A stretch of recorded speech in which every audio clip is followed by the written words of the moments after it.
jub yal nañ ko bokk fekkeek jàmm fekkee ko wér ak tal ne attali gannaaw bu mu xamale njaboot yépp ne ren insha allah fukki million ak ñeent ci salaatul faati la xalifa bi wax ne mu ngi koy teg ci suñu loxo ñu góorgóorlu ci jàppalante ci ñun ñëpp dalee ko ci doomu Seydil Hadji Abibou Sall yi ak sëtam yi jaar ci mu xaddam yeeg seeni taalibe mbooleem njabootu Seydil Hadji Abibou Sall fu mu mën a ne ci addina bi ci biir Afrique ak ci biir diaspora bi xalifa bi joxe na ndigal ne nañ commencé liggéey boobu tey ba ci guddi gàmm ga insha allahu taala lim boobu ci salaatul faatihi muy fukki million ak ñeent ñu jox ko yonent bi ci guddi gàmm gi loolu la wax ne ñëpp nañ commencé liggéey bi daayira yi fédération yi yëpp kenn ku nekk fi nga laan jaarale sa tiranga di ko indi ci hadara bi pour teral gan ñi nee na liggéey bi itam mu ngoy tàllal loxo daayira yak fédération yi ak kenn ku nekk di njabootu Seydil Hadji Abibou foo mënti nekk ci addina bi lim bi nañ ci jàppalantal ci salaatul faatihi guddi gàmmu gi ñu jox ko yonent bi sallallahu alayhi wa sallam labal ci soxla yëpp nag soxla yëpp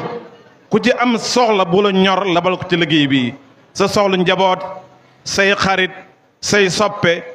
labal ko ci liggéey bu sell bu màgg bi ndax liggéey la boo xam ne nee na yàlla moo ko njëkk a def ak malaaka yi yàlla jàkkaleeg julli ne yaa ayyuhal lazina amanu sallu alayhi wa sallimu wa tasliman moo tax mu ne nañ ko jaare ci salaatul faatihi liggéey ci lim bi ren bëgg mu manqué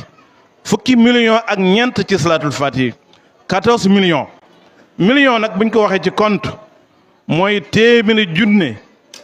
nga def ko fukki yoon mooy 1 million ci compte téeméeri junne nga def ko moom di fukki yoon loolu mooy 1 million léegi nag loolu la wax ne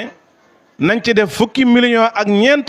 ci salaatul faatihi ñu jox ko yonent bi ci guddi gàmm gi guddi ga yaakaar naa ne bëgg na fu waay ne ci addina bi fajar njël jamono jiñ ko jox yonent bi na fi fekk ñëpp ku mëntu ñëw tam lim bi nga liggéey ci salaatul faatihi na ñëw ci jamono jooju balañ ci àgg ñu ngi ñaan yàlla yal nañ bokk fekkee gàmm gi fekkee ko wér fekkee ko tal yàlla naatal kaw suuf barke bi yonent bi wàcc ci suñu kaw te naatal xele ci ngëm yàlla ak wóolu yàlla ak bëgg aleykum wa rahmatullahi wa barakaatu lii la waxoon ñu jàllale la ko jërë ngeen jëf